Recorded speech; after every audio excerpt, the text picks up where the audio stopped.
There's been moments when I think like, well, do I want to continue making work about this? And then inevitably I end up coming back to this subject matter because it's important, because my brain won't let go. It's like, no, this is important and you need to do it.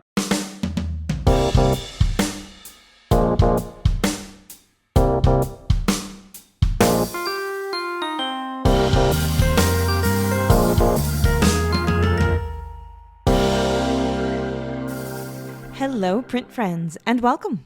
I'm your host, Miranda Metcalf.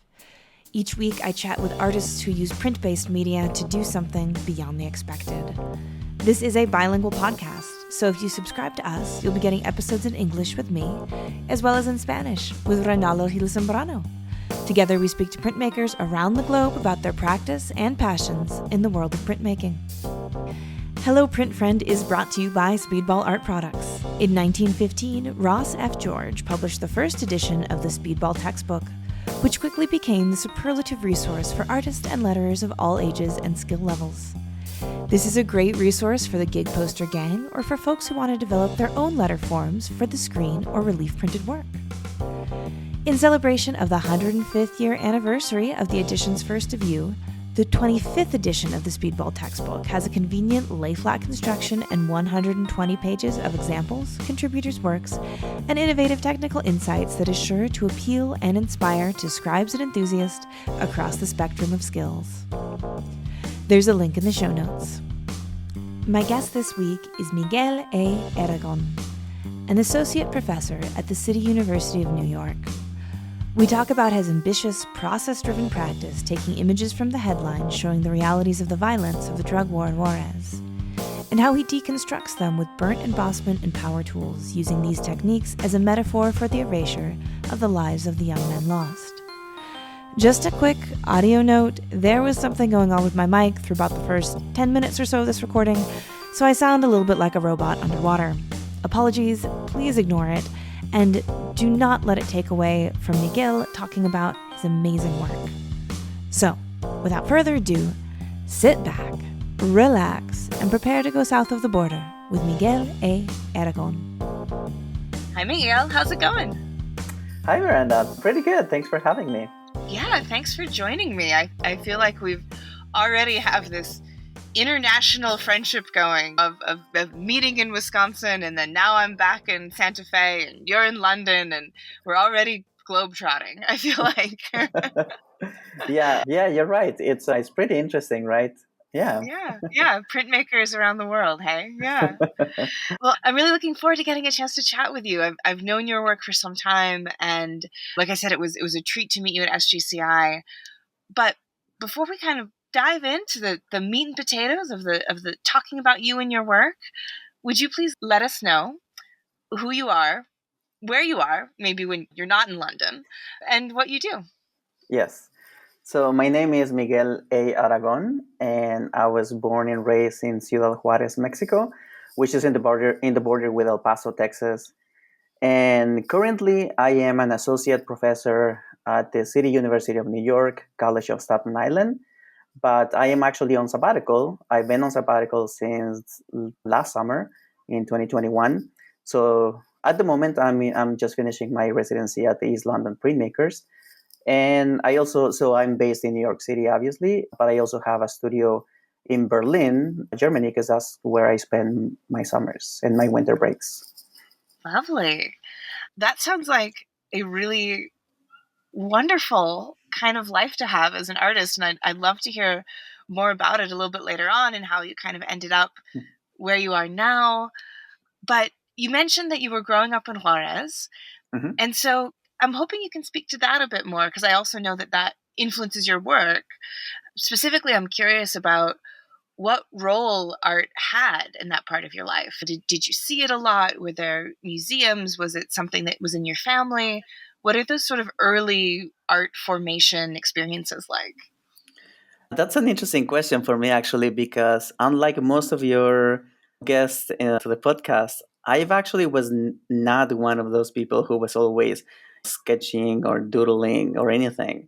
I actually didn't get into art until I started my bachelor's. And this was, I guess, sort of by chance, in that when I did all of my school in Mexico, up until my high school. So when I finished my high school degree, then I needed to go get a college degree. And so in high school, they make you take those tests, aptitude tests, to tell you which career you're supposed to be more suited for. And so for me, it turned out that I should do industrial design. And at the time, both in Juarez or El Paso, Texas, and actually even now, I don't think there is a degree in industrial design. So the closest thing in my mind at the time was, well, graphic design sounds kind of similar, so I guess I'll go to there, go study that. I chose UT El Paso because at the time the graphic design program in the university in Juarez was still very early stages of beginning the program. So I figured I'll just go to El Paso. And once I got there, the graphic design program was actually part of the art program, and still is actually. And so I ended up having to take a lot of art classes because that's part of their curriculum. You're supposed to take one class for each medium, and then once you're basically kind of like a junior, that's when you start taking your actually your the area that you're supposed to be concentrating in, which in this case for me, in theory, was gonna be graphic design, but I ended up changing, or rather doing a double major in graphic design and printmaking. Yeah. Yeah. And so I'm guessing because you didn't really find art and kind of find this real passion and aptitude for it until college, that's probably when printmaking entered your world as well. Hey, was at some point you said you took a class in each medium, and printmaking was in there? Right. So again, so growing up in Juarez, we do have a museum in Juarez, but at the time they were just not doing anything exciting. And I mean, I don't remember going to museums that often. I know I did, but really not that often. So when I went to UT El Paso for my bachelor's, my very first class actually was beginning drawing. And I remember going into the class early in the morning, very first college class, and going to the room. There's still life set up already on the table in front of me. Pull out my supplies because I already have them. And then the instructor just basically tell us, draw what you see. And I kind of sat there for, God, I guess 15 minutes until the professor kind of went around the room looking at everybody's progress. And then he's like, why haven't you done anything? So, and I told him, like, I've never drawn. Like, I don't know how to start. And then he just said, well, observe what's in front of you and then just try to copy it the best that you can. And I'll come back and give you some tips. And so I did, and I kind of enjoyed it.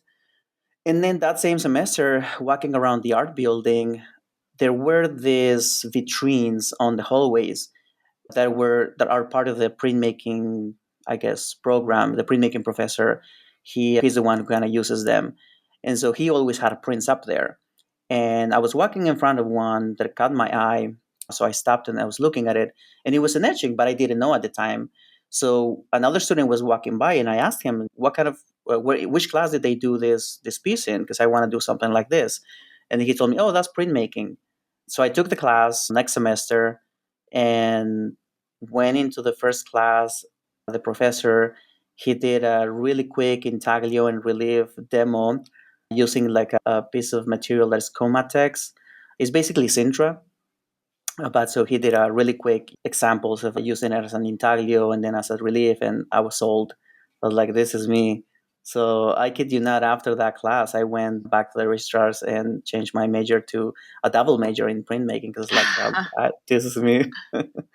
What do Yeah. you think it was about what you saw in that class that you just were like, this is what a young Miguel's been waiting for? I think it was just, I mean, honestly, it was that sort of sense of magic that we all kind of talk Mm, about, pulling the print, the fact that you're making marks on a substrate and then that translating to a piece of paper. And even though what you did, it still looks different somehow. mhm. And it's so physical. I mean, using the machinery. And I mean, I love the studio when I came in. And so just seeing the professor doing the demos, I was like, man, this is amazing. I want to do this. Yeah. Yeah. Yeah. The magic moment of the Yeah. reveal it never gets old. It never gets old. I was on a podcast, someone else's podcast a little while ago, and I kind of got asked a similar question about what is it about printmaking? Why do people fall in love? And I think I gave a really similar answer, which was Yeah. that you can be in a print studio with just people who have been doing it for decades, and yet everyone still wants to gather around the press if it's the last proof and the last color to see the paper come up and to see the finished image. And for me, it never gets old. No matter how many times I see it happen, it's still a moment of excitement. And then everyone wants to go back to whatever they're doing and be like, okay, have fun editioning. Bye. Yeah. It's true. It's true. I mean, I think whenever I'm in a communal space, when somebody's printing, you always want to go and see what it looks like, even though you've seen the plate and you've seen the proofs or you've seen some of the prints on the dry racks. It's just that moment of satisfaction of peeling the paper from the plate that it's sort of like that's the end in a way of the whole journey, and you want to be for that. It's like the end and it's the birth at the same time. So like you want to be there for that moment of birth of the image, I guess. Yeah, I love that. That's very poetic, I think, and very apt. So you saw printmaking, you fell in love, you changed your double major and graduated, and then what came after that for you? So I graduated, and of course, I wanted to do my master's immediately. At the time, I was young and very full of myself to a certain degree.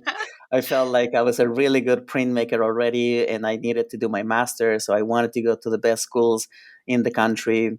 And so I applied, and I actually did get into the top programs at the time, which some of them are still the top programs to this day. And unfortunately, because I was an international student, being Mexican, I just couldn't afford it. I mean, I applied to places like RISD, Cranbrook, University of Madison, Wisconsin, and I got in all three. And they offered me some scholarships, but unfortunately, because I'm international, they couldn't give me a full ride, and so Right. it wasn't enough money. And then also being an international, I didn't qualify for work study or some of the work studies. I didn't qualify for loans for sure, and so there was no way for me to actually afford to go to college.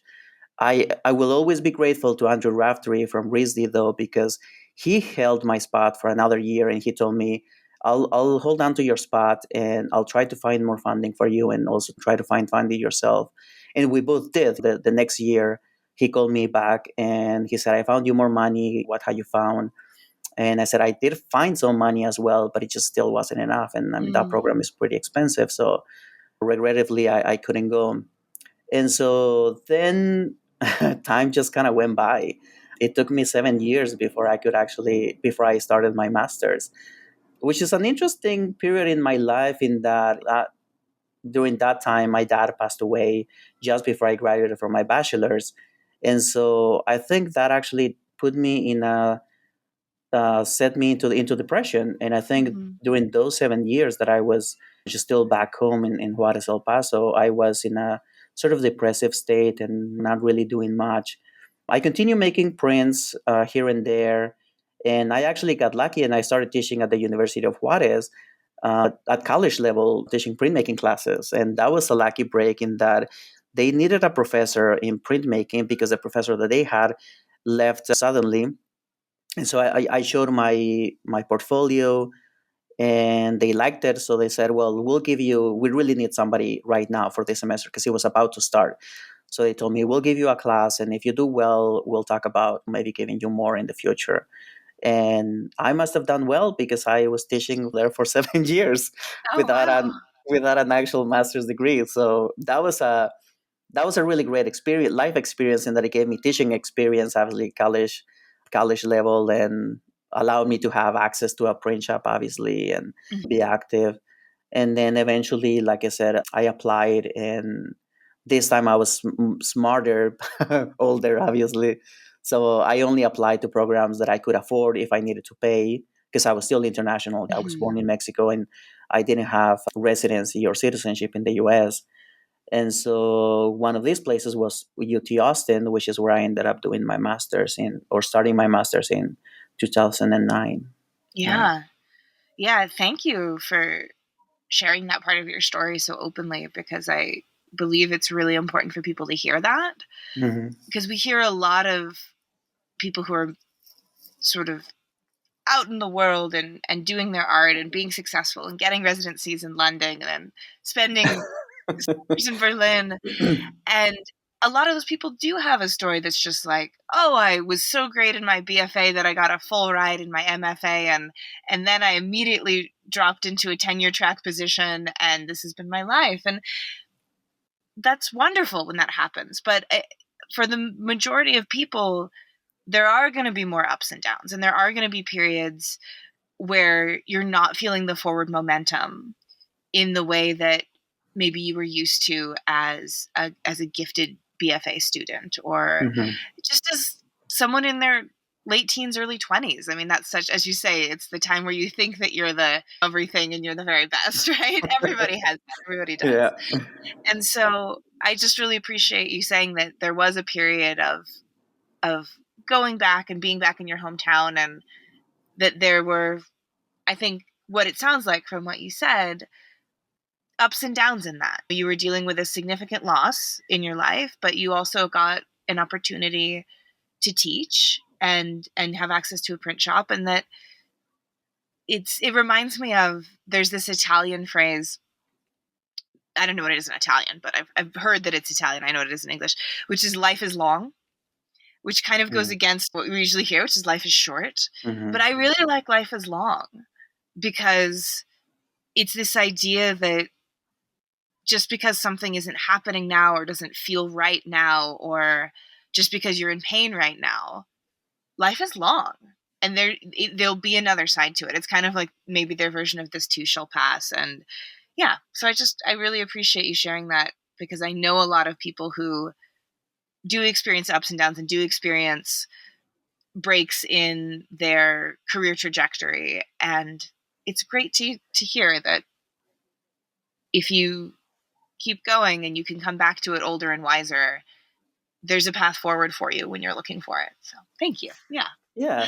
Yeah, definitely. I mean, I think it's definitely how it has been a bumpy ride for me, and I think it's for everybody. It's just different levels of, I guess, setbacks, and what we need to really pay attention and understand is, and that's life. I mean, life throws us curves, and we just gotta roll with whatever we're given and do the best that we have. I mean, during that time, if you were to ask me back then how I felt about my life, of course I would be very dramatic about how it was a terrible time. But in hindsight, it's like, well, I mean, yeah, it was still pretty rough, missing my dad, Mhm. and feeling like I should have gone to these places and done my master's and have the reputation of those schools and be making art and selling it and all this. But at the time, like, I forgot that, well, but I was actually teaching. Mm. That gave me an edge that other people didn't have. And at the time, I don't think I appreciated it, and now definitely I do. So it's kind of make do with what you have, I guess, like I said. Yeah. Yeah. It reminds me of that idea of sort of like both things can be true too. In in a just world, finances wouldn't have been an issue. If we lived in a country where school wasn't so insanely expensive that people either can't go, or they go into six figures worth of debt to do it and come out the other side. That's not cool, United States. Like, that's just not cool. And it's not cool that there aren't as many opportunities for international students, because those schools are missing out by not Yeah, being able to get that diversity of experience and artistic skills in their programs as well. So it all can be true. I think yeah, in a just and right world, which we're a bit far from currently, you should have been able to go to RISD. But that pivot, I'm sure, taught you other things as well. And I've just experienced that a lot in my own life, when I plan and God laughs, and then I have to be like, all right, what am I here to learn? yeah. Yeah. Yeah, For sure. and I mean, I think all these experiences, good or bad, is what they make us, and that's something that I really have learned and really take into account very presently now. In that the bad is as good a teacher as the good. I mean, we always say this as professors, right? Learn from your mistakes. We tell this to our students. You messed up the way that you were applying the emulsion or the way that you apply the hard ground on the plate. And so now you have now to do it. And so it is a good teacher. And I think we need to see that also in our own lives and the events that are completely out of our control. And just is like, well, I couldn't go to RISD, but that didn't stop me from making work. I mean, I did. I continue making work, not as much as I should have probably, but it was enough that kept me active and obviously eventually into a master's degree program. So it's just taking those little opportunities that we're given and making something out of it. And obviously, I mean, in my case, I do feel pretty lucky and satisfied that I continue doing what I love doing, and now I'm here in a much better situation. Mm-hmm. Yeah. And then what was it like on then the other side of your MFA? That's also another. Did you have to go through another 7 years of wandering in the wilderness, or was it a I little mean, easier on you? well, I mean, kind of. It's been a bumpy ride, like I said earlier. So my master's degree experience was not the best, I'm going to be Mm, honest. But as I said, I just decided to make the best that I could with what I was given. So I met a lot of really good friends, made really good friends, both classmates, undergraduate students, and faculty that are lifelong friends. And I'm in touch with them, and they help me out a lot with my work. And I hope that I also help them. But the whole experience being in school and doing the classes and all the critiques and all that, and some of the faculty just were not what I was expecting. I think it's interesting because when I started my master's, there was like a switch that was flipped in my life. In that, like I said, I felt that I was in depression, and then when I went to my master's, that flipped switch, and I was a completely different person. Like I was mm. excited to be there and full of joy and really wanted to learn and be happy. And then and then school kind of crushed those dreams a little bit in the sense that it was not the experience that I thought it was going to be. I thought I was going to enjoy it the whole time, and don't get me wrong, I did enjoy a good portion of it, but I guess that's what a master's degree experience is. From what I Mm, talk with a lot of friends, you kind of both love it and hate it. And I will acknowledge also that that program is kind of, it made me who I am, mostly because again I had to find the resources and do what I needed to do to pursue my goals and to do what I wanted to do. And so that made me more resourceful, I guess, because I was lacking resources, and so I had to find them mm. somewhere else. And so I came out of it, and very fortunately, I I think I did pretty well because graduating from the with my MFA in 2012, Michael Barnes gave me a call that summer. I was still international, and I had it the summer to find a job, or I was gonna have to go back to Mexico because Mhm. they give you like a working visa that is supposed to be for a year, but at that time they changed the rules, and you only had 3 months to find a Oh job, my and if you gosh. didn't, then you had to go back to your country.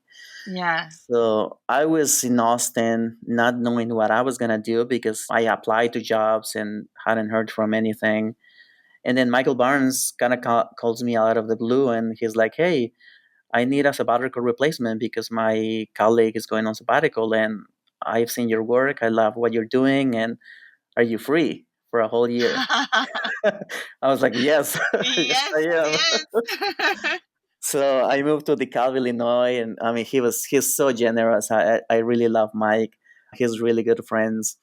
He let me stay at his place while I got when I got there because he was out of town.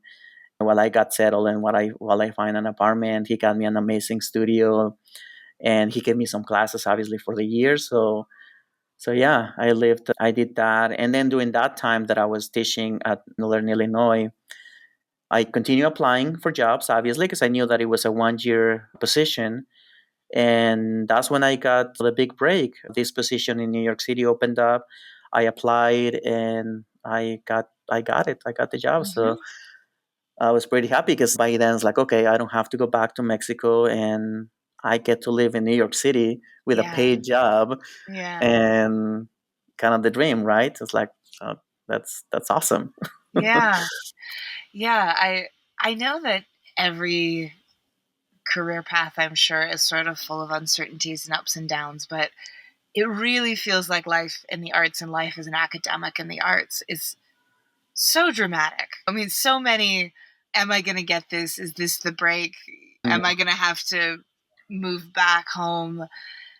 That's something that we really put ourselves through, I feel like, in order to be in the arts. I've been thinking about it a lot lately, just because I've moved a lot for jobs. I've moved internationally for jobs in the past few years. It's something that nobody tells you. Once you're in it, once it's the water you're swimming in, like it is for us, it just seems really obvious, I feel like. But it's not like when you're doing an MFA or an art history degree, somebody sits you down and says, okay, just so what you're signing up for is a life with a certain degree of a certain amount of uncertainty. And it's funny because it definitely makes you realize that you have to really love what you're doing, because that sort of security isn't going to necessarily come from other factors. Yeah. So it's Yeah. interesting, and hearing you talk about the master's degree, I feel like is another side of our world that doesn't get explained to kids who are going into it.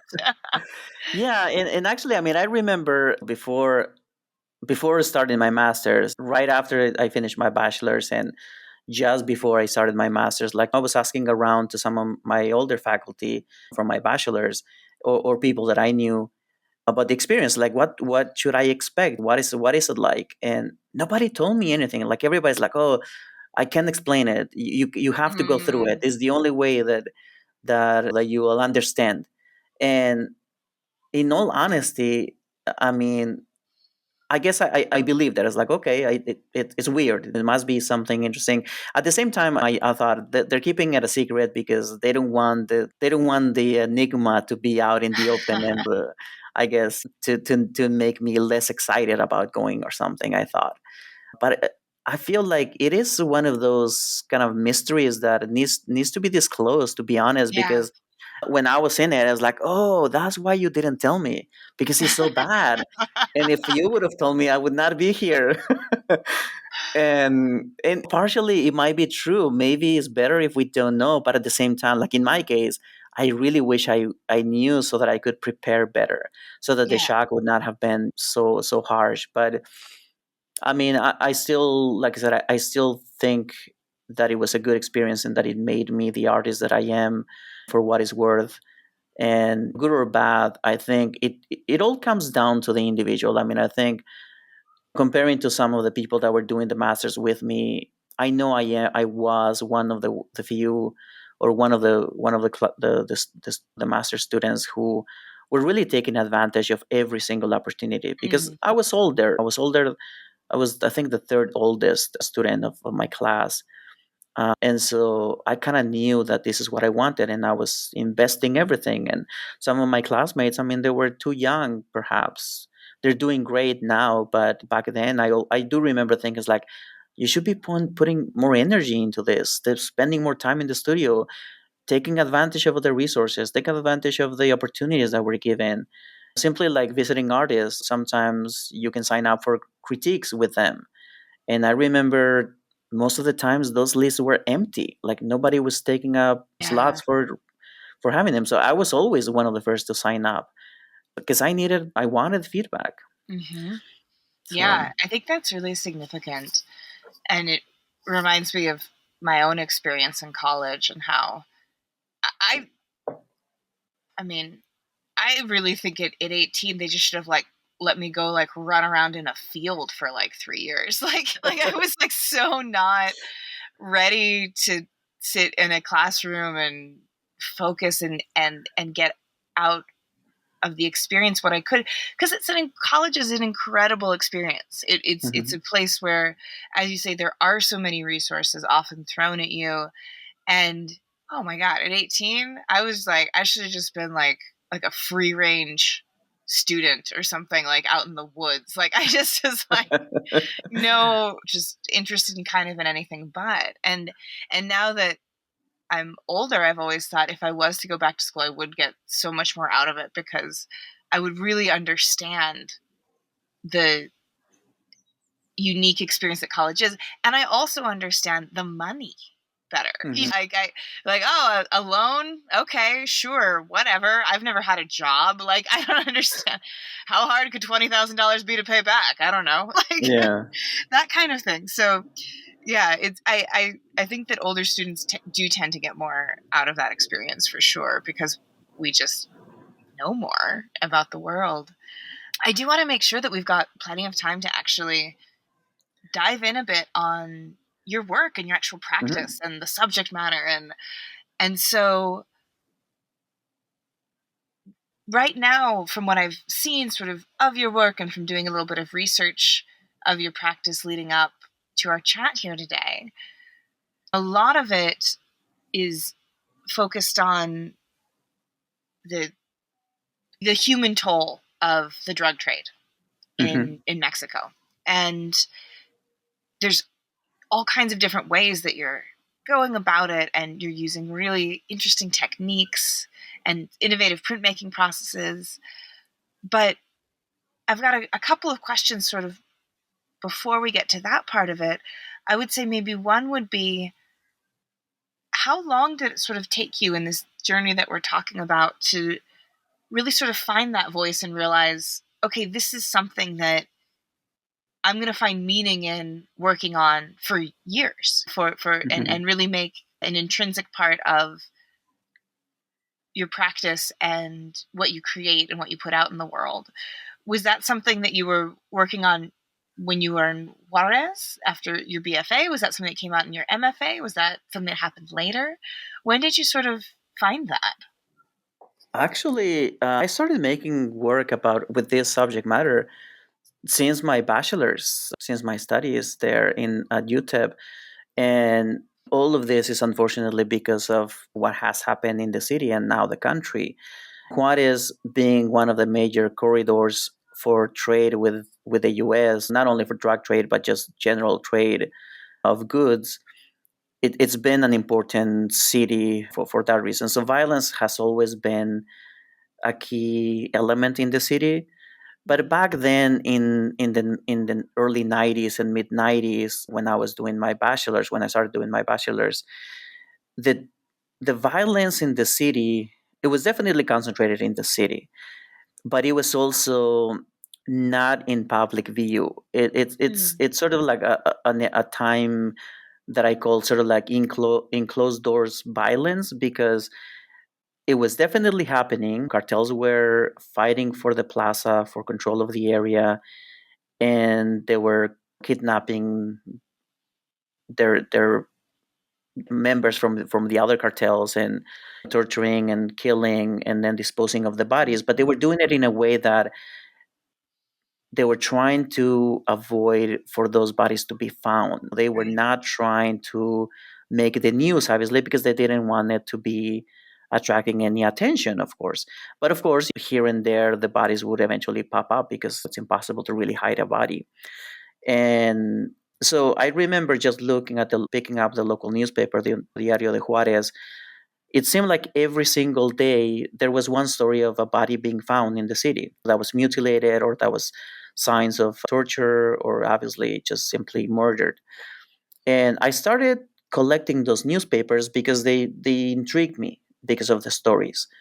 I could not I don't understand why. I just, my curiosity, I guess, got the best of me, and I started collecting those newspapers. So when I was doing my bachelor's, I was experimenting, learning the techniques, and then I started using that as a subject matter, because my professor Kim Bauer, he was really keen on pushing us to really be thinking about what kind of work we want to do, and making sure that we were doing something that is interesting both conceptually and technically. And so he helped me out a lot with that. And then eventually, of course, an official drug on Juarez was declared by the Mexican president at the end of 2006. And that's when all hell broke loose, really. Mm, The violence just was out on the streets. The cartels did not care anymore whether it made the news or not, because they just were just scrambling to basically have a control of the areas to be able to continue their business and make money.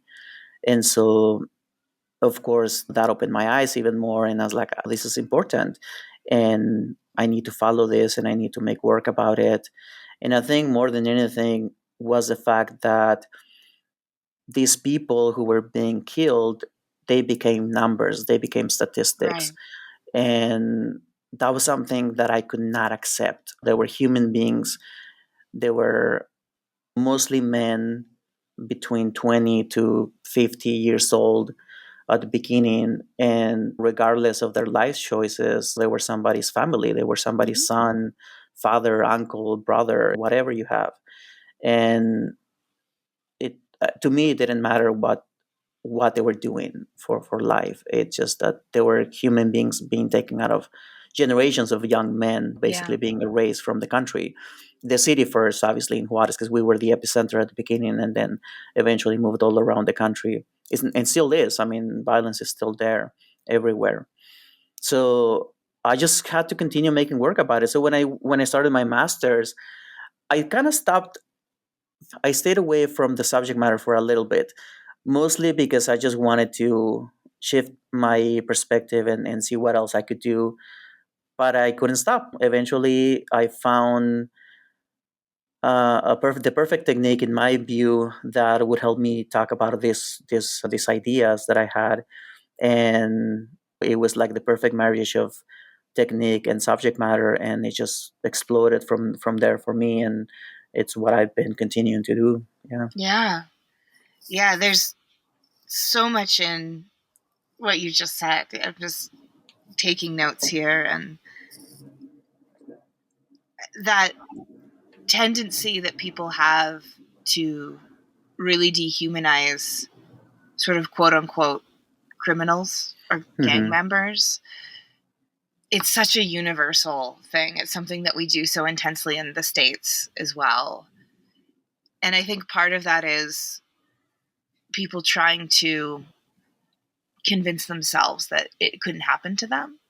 Hmm. They need to otherize the people who are killed in this sort of violence because it's terrifying and it's horrifying and it's tragic. And if you can say, oh well, they were criminals, or oh, they made bad choices, with a complete lack of empathy or understanding that I'm sure had they been born in the circumstances that these young men were born into, Hmm. they would be in the circumstances that these young men are in. And that seeing humans, as you say, as numbers, it really leads people to, I think, not take the sort of social and civic and moral responsibility over the loss that people should as a society. And so the work that you're doing of making these bodies the subject of works of art that get seen within the context of fine art and within the context of these spaces is really, really interesting and kind of beautiful work, I think, because there's an inherent reverence in the space of fine art that people come to. And so there's just this act of re-imbuing the lives with the reverence that they deserve, which is Hmm. the life of another real human being, as you say, someone's family member. And yeah, so it's just really significant and really interesting work. And something else I wanted to ask you is that I've heard at some point or somehow picked up along the way that the media or print publications in Mexico do tend to show maybe more graphic imagery. Is this correct, than in the States? So like of the bodies. And so some of the imagery that you use can come from mainstream publications in a way that in the States we don't, culturally there's just something different there where we don't show a mutilated body in the paper. It's just it's all written about instead. Is that correct? Yes, in Mexico we have a different relationship with death, I guess, culturally. And so we're not, as a culture, we don't shy away from seeing very graphic and explicit images. And there is sort of this, I guess, custom of having daily newspapers show very graphic images of all kinds of events like car crashes, and then having like a very explicit photo of the casualties from just a normal car crash that are very shocking, obviously, for any young person or anybody really. But it's something that it was common in Mexico. I think it's less common now, to be honest. Okay. So the main source for my images at the beginning were actually photographs that were published in the local newspaper in Juarez, the Diario de Juarez. They were like front page images, and these were raw images, really, like no filter, no censorship. But we were not used to seeing those type of images to that degree. But because we were kind of used to seeing those images, we didn't really question that at the beginning. But then it started happening so often that's when you're like, whoa, this is every day and multiple times a day, having these pictures in what is the reputable newspaper, not even like the tabloid. It's like the actual news, the one that demands respect. And eventually, over the years, they started publishing those types of pictures because the cartel members actually started demanding the newspapers to not publish those images. Because then it became a war between them, in that if one cartel would kill a member of another cartel, and then the newspaper shows that photograph to the public, of course who the cartel whose member that was part of, they're gonna feel bad about it. It's like, hey, that was my brother in a way, and so I don't want you to showing corpses from my people in a way. And so they started targeting the journalists and telling them don't publish these stories. And eventually, the the newspapers decided to just self censor and simply do the stories and have less graphic images, because they didn't want to get basically in the line of fire, because that's what was happening. Because a lot of the times the cartels, they were using these events when they would leave a body in the middle of the street, they would leave it with a message. Yeah. And so that's how they were sending messages to each other. And so of course the media was publishing all of that, and they just couldn't cope. I mean, the cartels or the citizens or even the media itself, I mean, it was just too much. So it was easier for me to have access to those type of images at the beginning. Eventually, I ended up having to move online, also because obviously I left the city and the country. So I'm still able to find a lot of those images. But yeah, that's something that in Mexico we have sort of traditionally been able to see those type of images, as opposed to other countries like the US, where it's very rare to be able to see an image like that. And I think it's because of our understanding of life and death in our culture. Yeah, absolutely. I mean, I think you'd be hard pressed to find a culture that's more repressed when it comes to death than contemporary American culture. Like we were way behind the times on that one. I don't know, like just in terms of not facing it, not talking about it, sterilizing it, and all of that. I think it's much healthier for humans to live alongside their impermanence in a more present way. But that's a whole other podcast. But you mentioned the technique, this burnt residue embossing. Is that I'm guessing, is that what you're speaking of? Could you talk about the process and how it relates to the subject? So when I was doing my master's, one of the faculty members told me that there was laser engravers on campus, not at the art building, but at the architecture department. And I had heard of them, never seen one in person. And so I was excited when he told me. So I immediately went looking for them. And as soon as I got into the building, got into the room that they had them, all the architecture students were using them to cut cardboard or chipboard rather to make their maquettes. And I just remember like that was the switch for me. Is like, oh, this is the perfect medium for me to make work about this, because I came in, I saw the laser basically burning the chipboard as it's creating marks and leaving this layer of soot on the surface of those chipboards. And I immediately knew as a printmaker, and because I'm so attached into experimenting with different materials or just exploring materials in nature, I knew that I could make images that way and then transfer that pigment onto paper and make them permanent. So I immediately got access. So for the last 2 years of my studies, everybody at the architecture department thought I was an architecture student, because technically I should not have had access.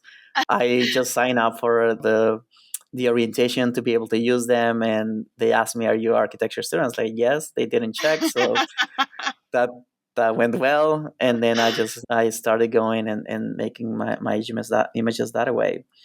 So yeah, so I kind of, I guess, sort of developed this technique where I engraved images onto these chipboards, burning through and deep enough that I would be able to take them back to the studio and then selectively pick out some of the parts to be able to create really deep embossments.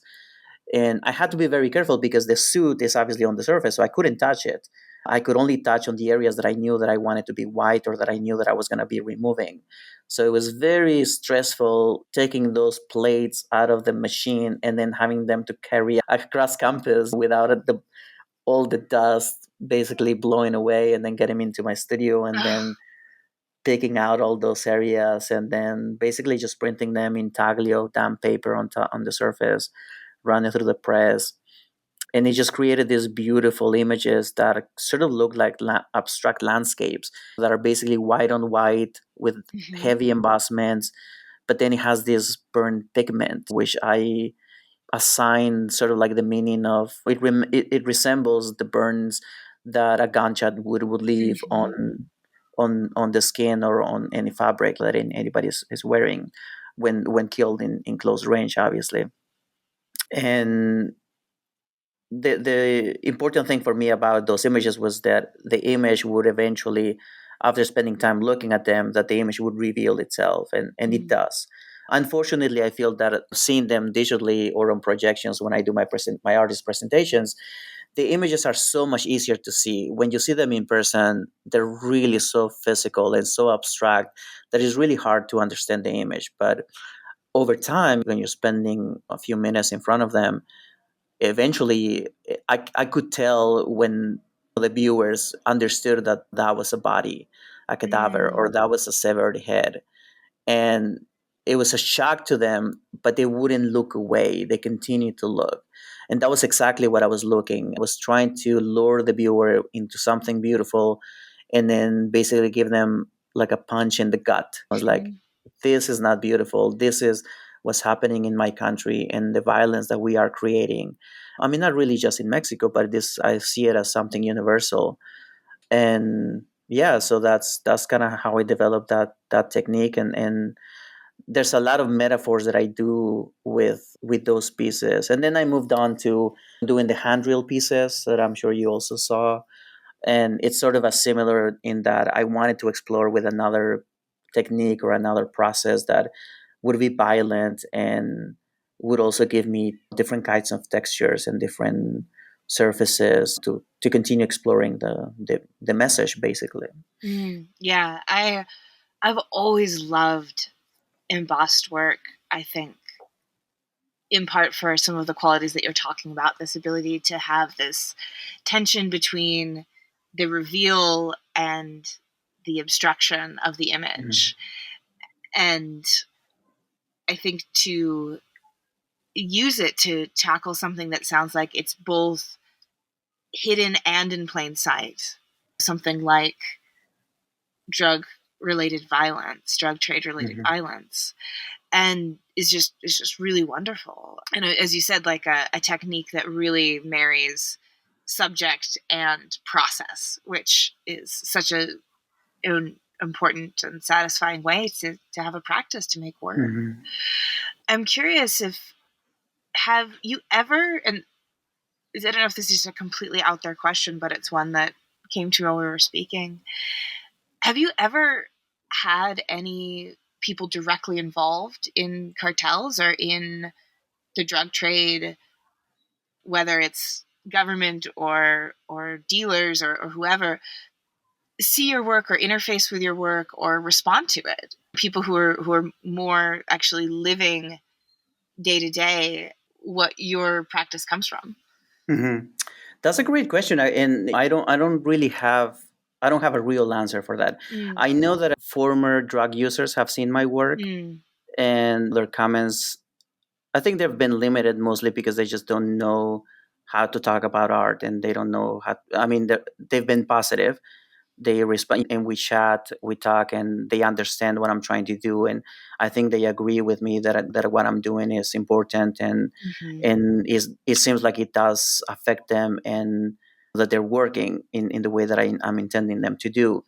But the discussion is, I guess, not as in depth because of they don't have the the art background, I guess, Yeah. to have like those Mm-hmm. type of conversations. But yeah, as far as like former cartel members or drug dealers, I don't, not to my knowledge. Maybe they Mm-hmm. have, but they haven't said anything.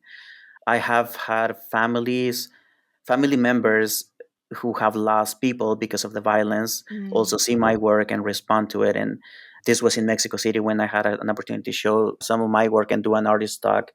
And there were several family members who had lost people, and they came to me after my talk, and that was really great also to hear the support Yeah. that they, because they are activists themselves now trying to work against violence and all this, and so they were like encouraging me to continue to do this and show it out as much as I could, so the world will knows, and hopefully we can find a way to stop it.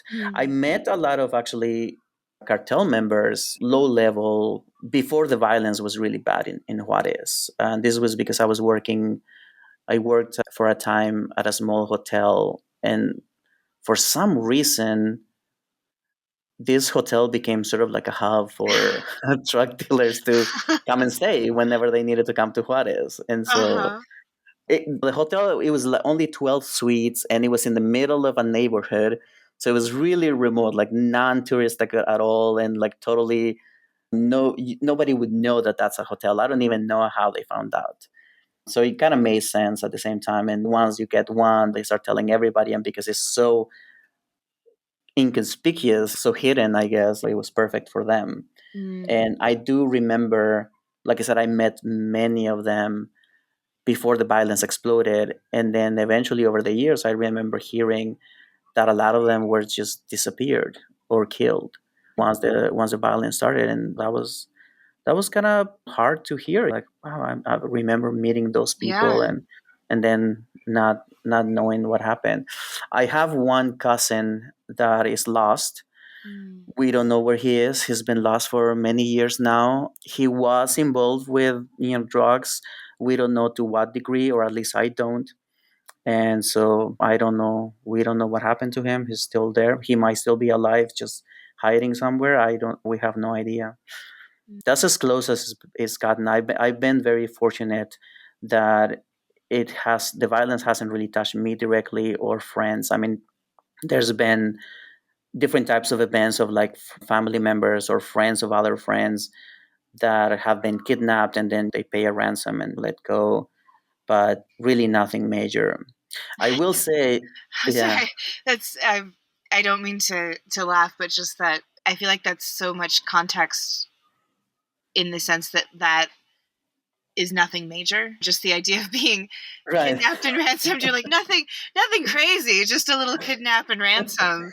But I think Well, it speaks to the level at which the violence can take place. That y- someone being returned home safely is an incredible positive outcome. Yeah. yes, yes. I mean, you're right. I make it sound less than it really is, but it is because there were and still are there all these different layers of kind of events that can happen in your life, and I mean, kind of getting kidnapped for the day and just taking you around to all the ATMs and taking as much money as you can to give it to them, Mhm. and then they let you go.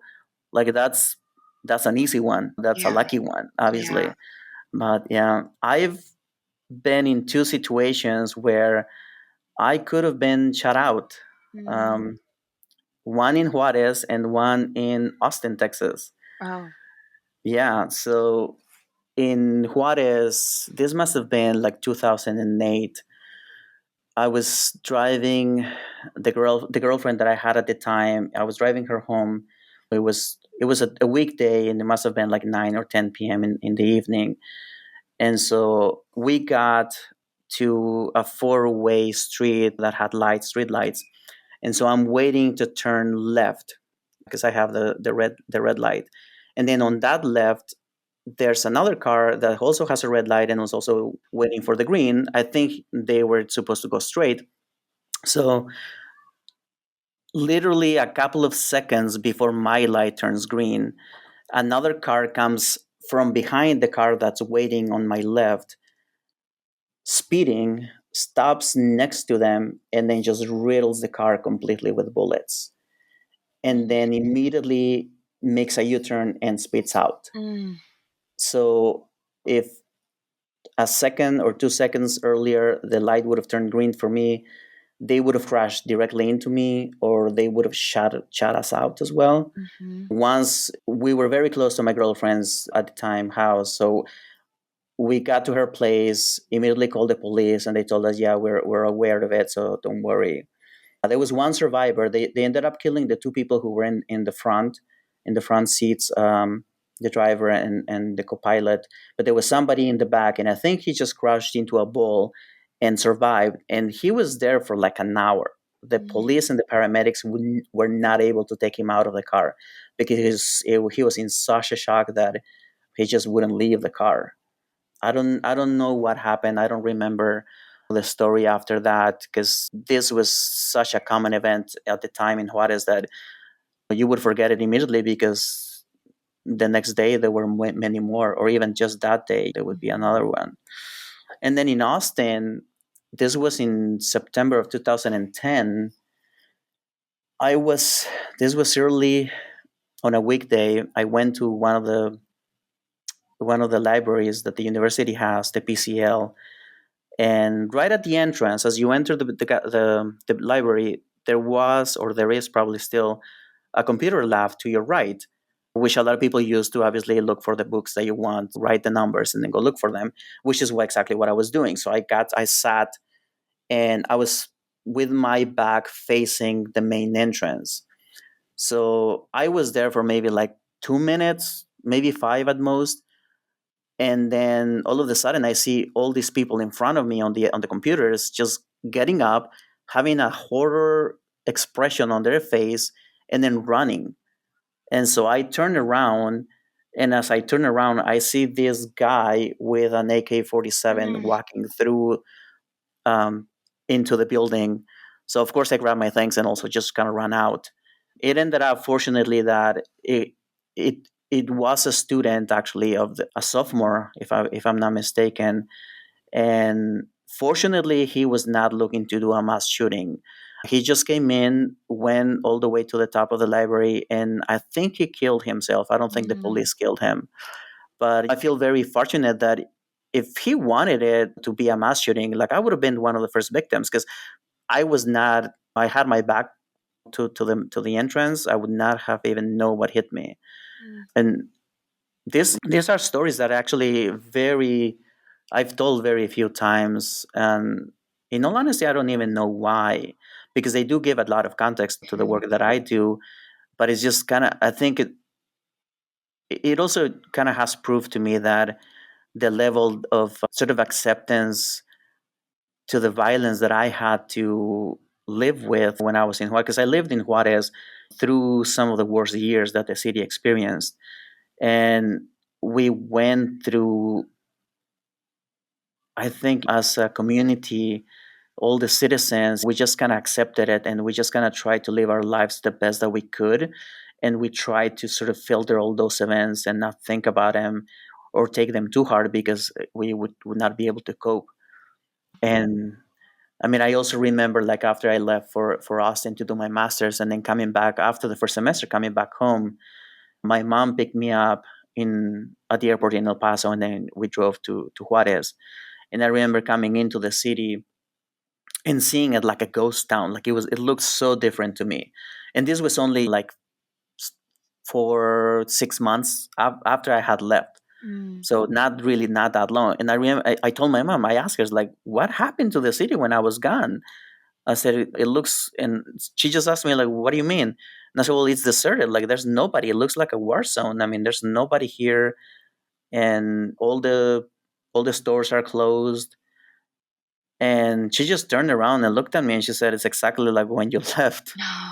And that's when I realized that I had like my filters were removed. Like Yeah. I gained my eyesight in a way at that moment, and I started looking at the city differently, because that's when I realized that all the houses, or most of the houses, looked like self-imposed prisons. Yeah. We had doubled our security systems. Our gates were taller. We had razor wire. We had electrified fences. We closed windows, like bricked them up completely, so there was no windows anymore into the house that faced the street.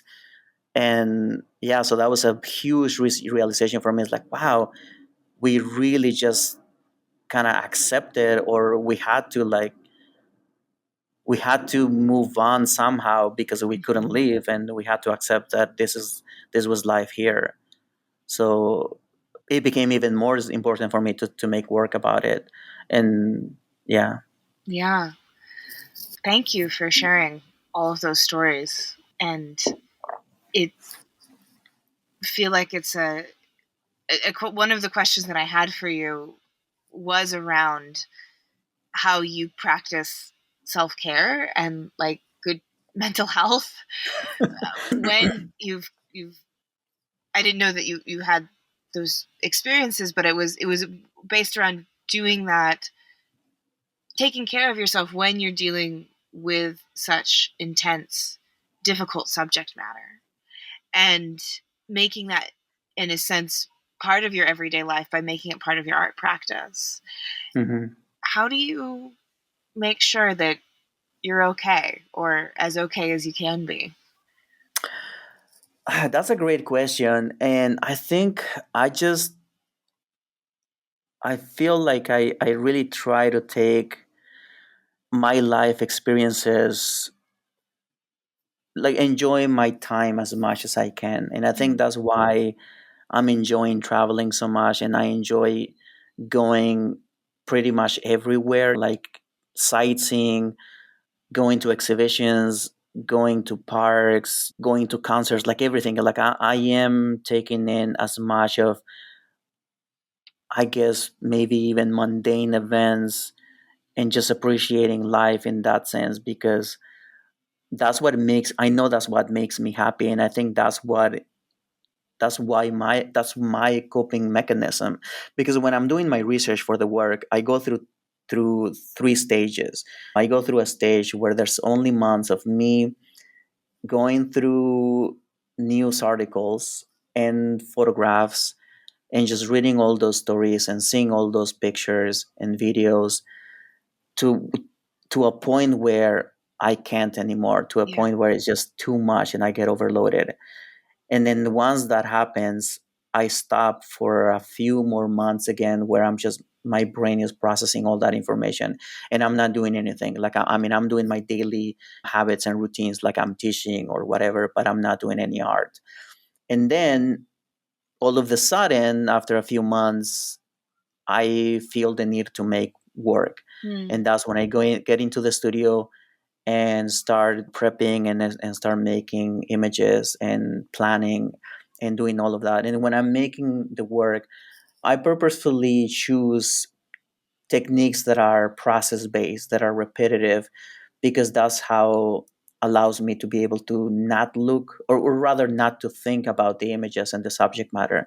They become these mechanical actions that I'm just doing. Mm. And it's not until the image is almost finished, when I'm proofing, or when I need to step back and see if the image is actually working to what I want it to be, that I allow myself to think again about these people and the stories and all that information, and then the pieces are done, and then I go through basically the same process all over again. Mm, Yeah. yeah. Yeah, that makes a lot of sense. And that it sounds like,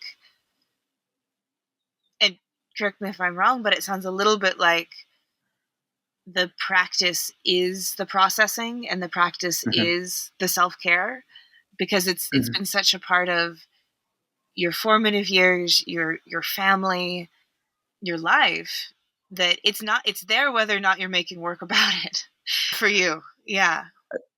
Exactly. Yeah, that's exactly right. The process allows me. Yeah, I mean, it's just it's part of me now. And unfortunately, I guess I would say it's how I am and it's who I am. And I I mean, I've accepted that because there's been moments where I think like, well, do I want to continue making work about this? And then I do have moments where I was like, I don't. I want to be a more diverse artist, and I want to do something different, and I do try, but if inevitably I end up coming back to this subject matter because it's important, because I just my brain won't let go. It's like, no, this is important and you need to do it.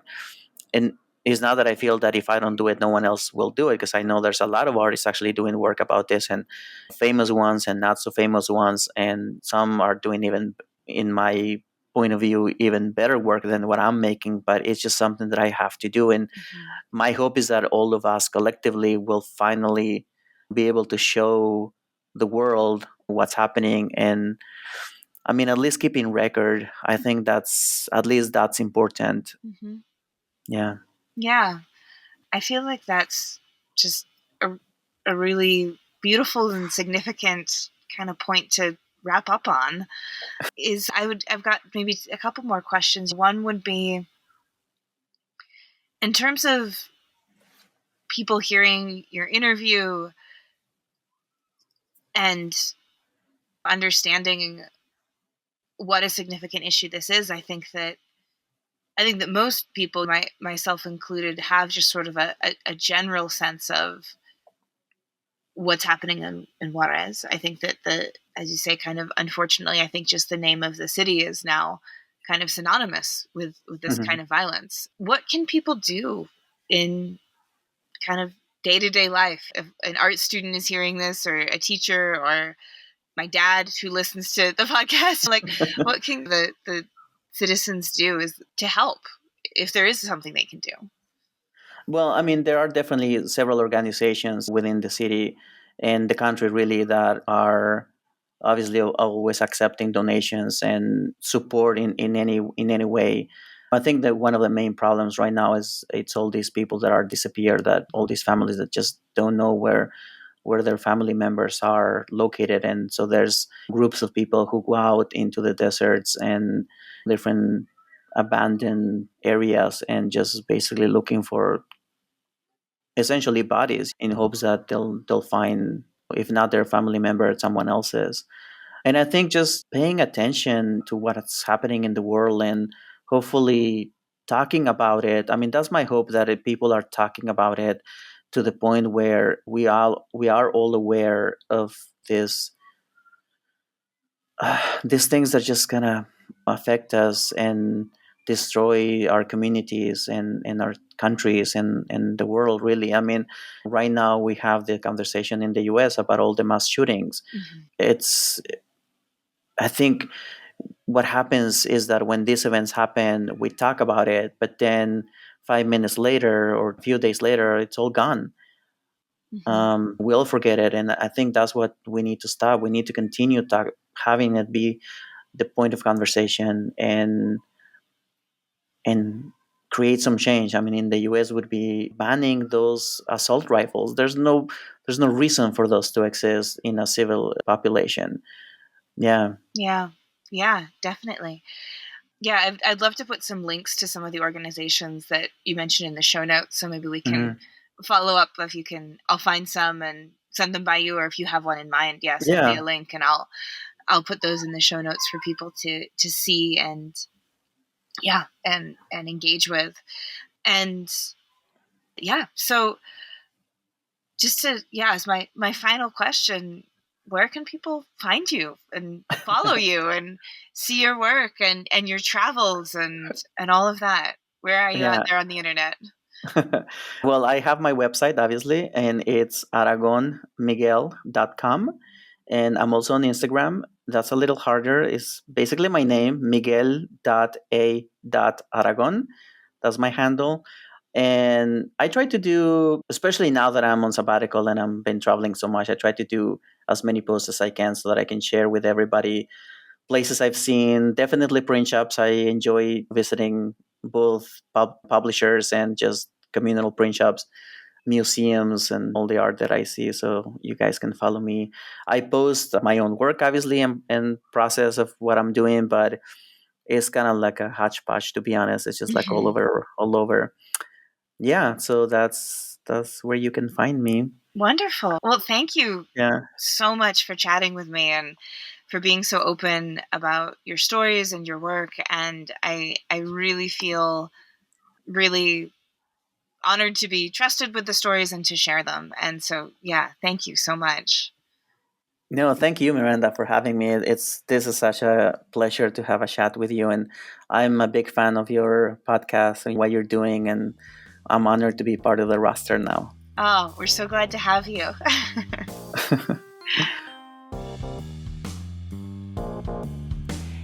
If you like today's episode, we have a Patreon where you can help us keep the lights on and get bonus content, like Shop Talk Shorts, where our editor Timothy Pauschak digs deep on materials, processes, and techniques with past guests.